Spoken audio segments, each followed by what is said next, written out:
고린도후서 6장 4절부터 10절 신약 291쪽 한 절씩 교독하겠습니다.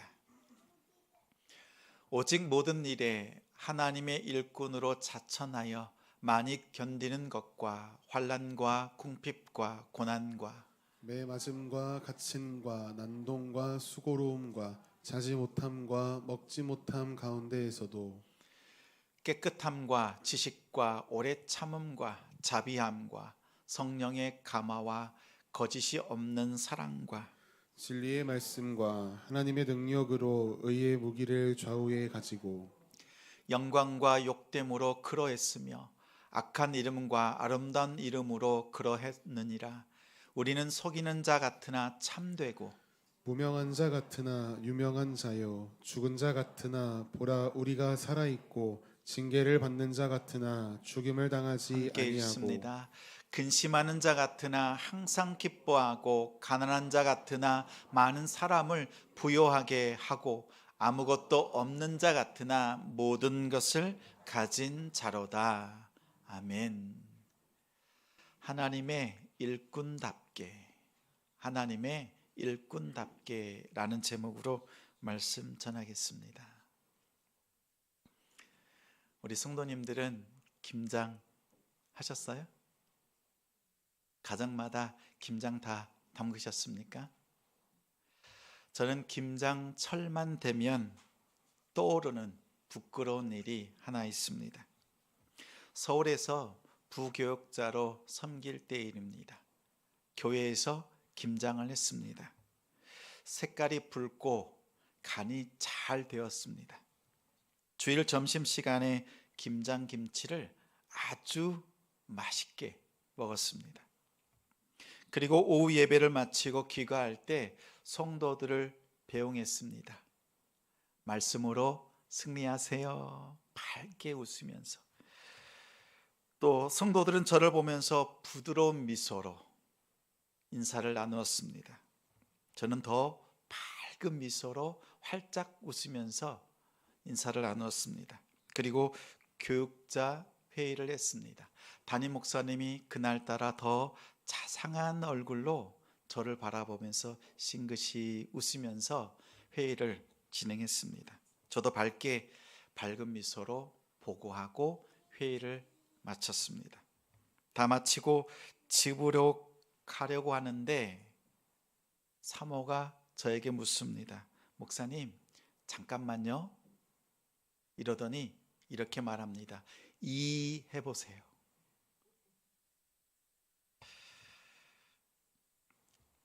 정말 손톱만한 굵은 고춧가루가 사모의 손에 들려 있었습니다. 언제부터 이렇게 하고 있었습니까? 언제부터긴 언제부터입니까? 점심시간에 김장김치를 먹고 난 그 뒤로부터 평소에 양치질을 하는데 그날따라 유독 바빴습니다. 생각이 났습니다. 성도들을 배웅할 때 오늘따라 성도들이 유난히 저를 보면서 평소보다 더 부드러운 모습으로 활짝 웃으면서 인사하던 그 눈빛이 떠올랐습니다. 담임 목사님도 평소보다 더 인자한 모습으로 바라보셨던 그 이유를 그제서야 깨달았습니다. 그리고는 사모를 바라보았습니다. 사모가 조금 검습니다. 그런데 얼굴이 빨개져도 잘 표가 안 나요. 그날은요, 얼굴이 빨개지는 거죠. 왜 양치질 안 했습니까? 거울 좀 보세요. 이렇게 핀잔을 주지 않았습니다. 그냥 감나무 끝에 달려있는 가을 하늘에 홍시처럼 빨갛게 변해 있었습니다. 남편의 부끄러움이 자신의 부끄러움이 된 거죠.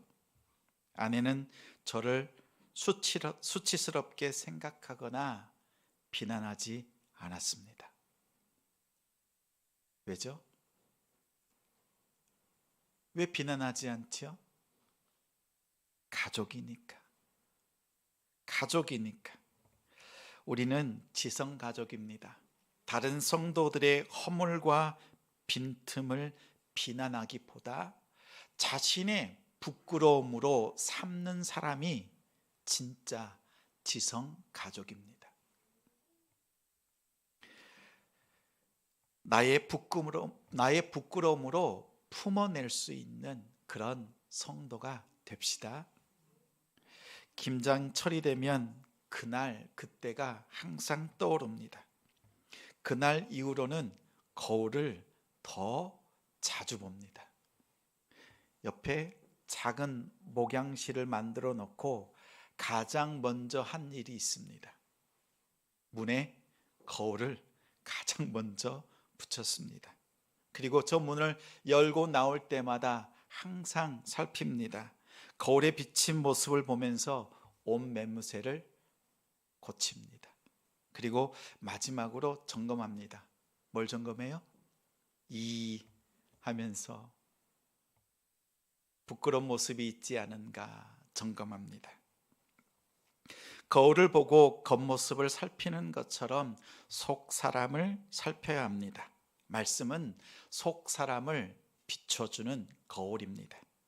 오늘 말씀은 성도로서 하나님의 일꾼으로서 또 하나님께 일꾼답게 사는 것이 무엇인지 비춰주는 거울과 같은 말씀입니다.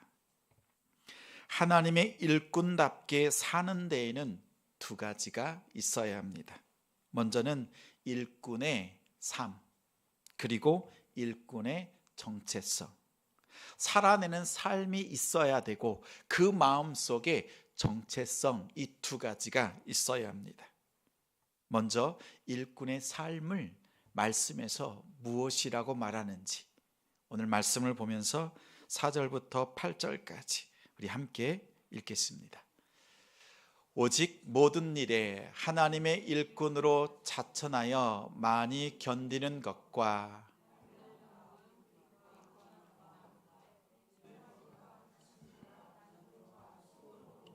자지 못함과 먹지 못함 가운데에서도 깨끗함과 지식과 오래 참음과 자비함과 성령의 감화와 거짓이 없는 사랑과 진리의 말씀과 하나님의 능력으로 의의 무기를 좌우에 가지고 영광과 욕됨으로 그러했으며 악한 이름과 아름다운 이름으로 그러했느니라. 우리는 속이는 자 같으나 참되고. 네, 뒤에 슬라이드를 한번 보여주세요. 뒤에 말씀이요. 한번 띄워주십시오.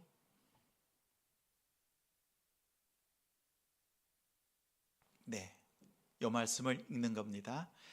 근데 이 말씀을 보면 세 가지 단어가 나옵니다. 가운데서도, 그리고 7절 마지막에 오면 가지고, 8절 마지막에는 그러했느니라. 이 4절부터 8절에 있는 말씀은 이 세 단어로 요약할 수 있습니다. 예, 좋습니다. 먼저 보면 고난의 9가지를 열거했습니다. 고난의 9가지, 환난, 궁핍, 고난, 매맞음, 갇힘, 난동, 수고로움, 자지 못함, 먹지 못함. 한 가지로 무엇입니까? 한 단어로 말하면 고난. 고난 가운데서도 이렇게 말씀합니다.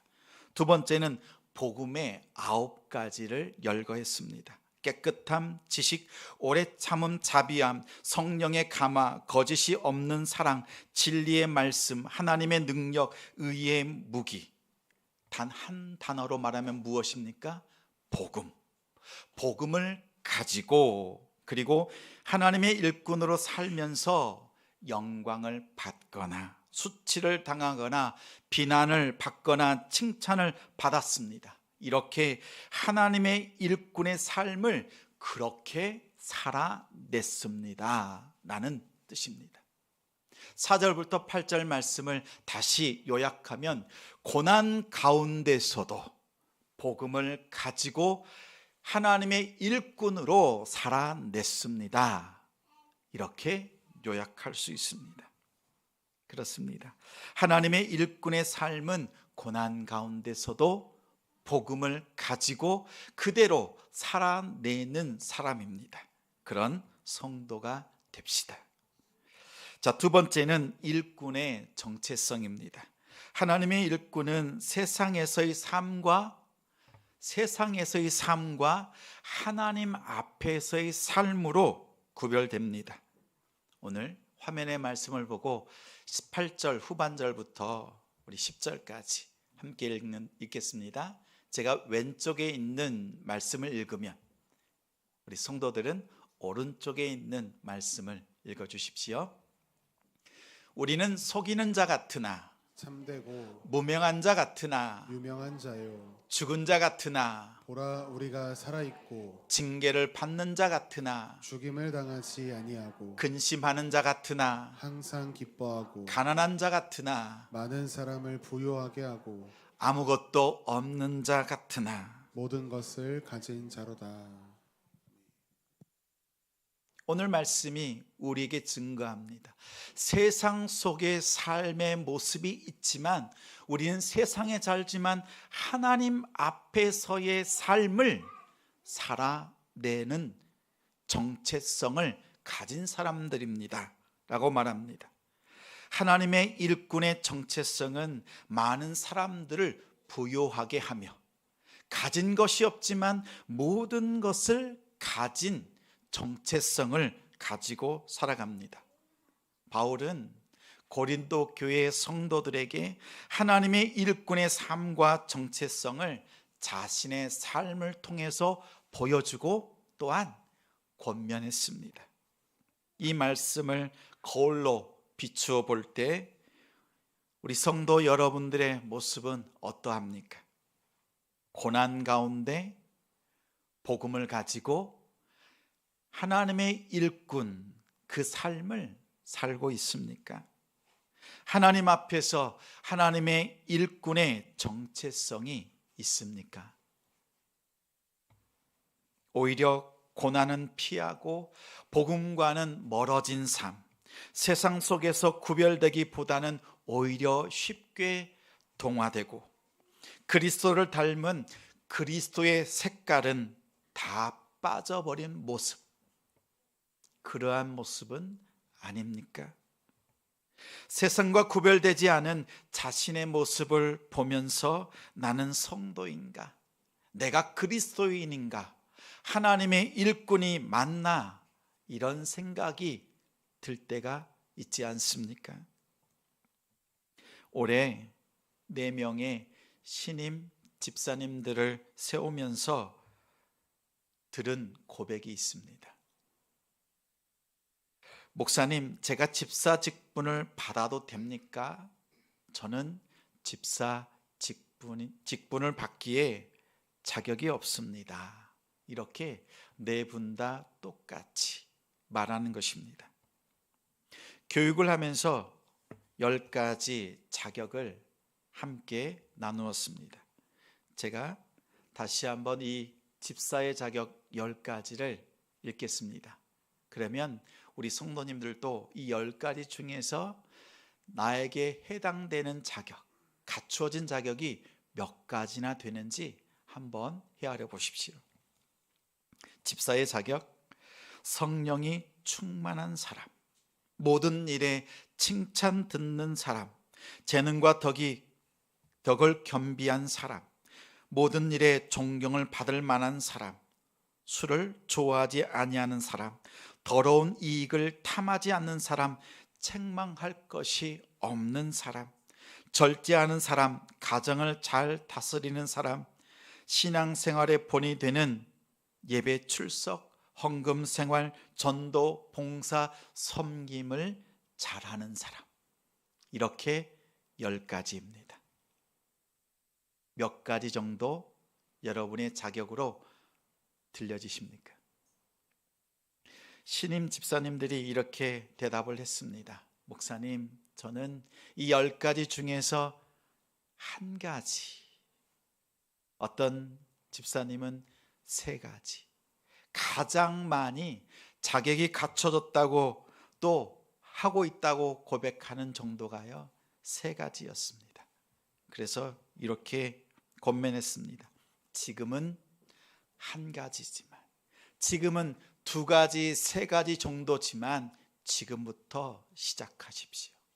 지금부터 하나님께서 기뻐하시는 집사의 직분을 감당하기에 힘쓰십시오 라고 권면했습니다.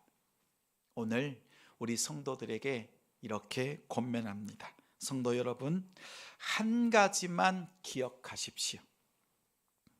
직분을 받고 하나님의 일꾼으로 쓰임 받는 데는 딱 한 가지가 있으면 됩니다.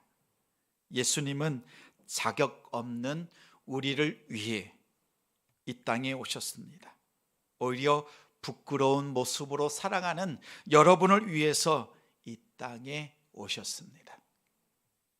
내가 이 땅에 온 것은 의인을 부르려고 온 것이 아니라 죄인을 부르러 왔노라, 이렇게 말씀하셨습니다. 만약 여러분이 허물이 없고 죄인이 아니라면 예수님과 상관없습니다. 너희가 자격 없고 너희가 엉망이니까 내가 너를 위해 왔다. 우리 주님의 말씀입니다. 주님께서 말씀하시는 것은 내가 너를 위해 왔다. 아무 자격도 없고 엉망이지만 내가 너를 위해 왔다.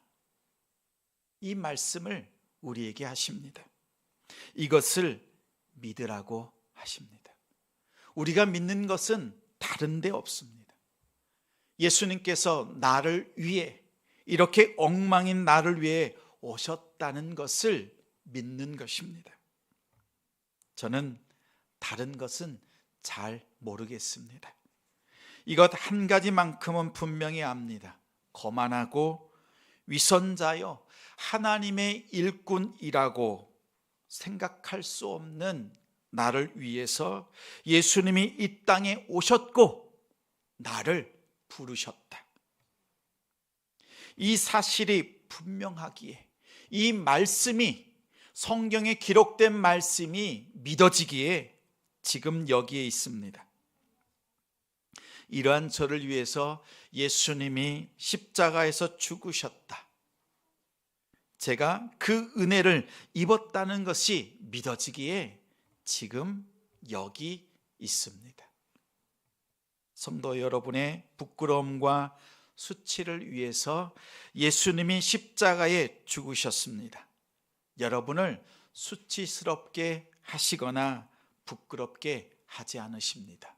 오히려 여러분의 부끄러움과 수치를 십자가로 감추시고 여러분을 기쁘게, 여러분의 허물과 수치를 기쁘게 감당하셨습니다. 이것을 믿는 것이 참 믿음입니다. 여러분을 위해서 오신 예수 그리스도를 믿는 것이 참 믿음입니다. 오늘 말씀 앞에 있는 고린도후서 6장 1절 말씀을 함께 읽겠습니다. 우리가 하나님과 함께 일하는 자로서 너희를 권하노니 하나님의 은혜를 헛되이 받지 말라. 은혜는 여러분의 행위에서, 충성에서 비롯되는 것이 아닙니다. 우리가 무엇을 했기 때문에 하나님께서 여러분을 구원해 주신 것이 아닙니다. 만약 그렇게 생각한다면 하나님의 은혜를 헛되게 여기는 것입니다. 오직 하나님의 사랑이, 오직 하나님의 사랑이 여러분을 구원했습니다. 이 은혜를 알고 그분의 은혜 속에서 거하는 사람이 진정한 하나님의 일꾼입니다. 하나님의 일꾼의 삶은 한 단어로 말하면 오늘 본문 4절에 있는 많이 견디는 것입니다. 하나님의 일꾼에게 요구되는 성품은 많이 견디는 것입니다. 인내하는 것, 오래 참는 것입니다. 많이 견딘다는 것은 한 곳에 머물러 있는 것을 말합니다. 소극적으로는 고난 가운데서도 도망하지 않고 견디면서 머물러 있는 것을 의미합니다. 적극적으로는 고난 가운데서도 도망하지 않고 계속 은혜 속에, 그 풍성한 은혜 속에 거하는 것을 말합니다. 간신히 고난을 견뎌내는 성도가 아니라 십자가의 은혜 속에서 그 풍성함 속에 거하는 우리 성도들이 되길 바랍니다. 하나님의 일꾼은 복음을 가지고 살아가는 사람들입니다. 소극적으로 복음을 가지고 죄 짓지 않기 위해서 애쓰는 것이 아니라 복음을 가지고 하나님이 기뻐하시는 삶을 살기에 애쓰고 수고하는 것을 아끼지 않는 삶, 소극적으로 죄 짓지 않기 위해서 애쓰는 것이 아니라 하나님이 기뻐하시는 복음의 삶을 살아내기에 애쓰는 사람이 하나님의 일꾼입니다. 복음을 가지고 이 거룩한 삶으로 나아가는 우리 성도들이 되길 바랍니다. 하나님의 일꾼답게 하나님 앞에 믿음으로 나아가는 우리 성도들, 우리 가정들이 되시기를 주님의 이름으로 축원합니다.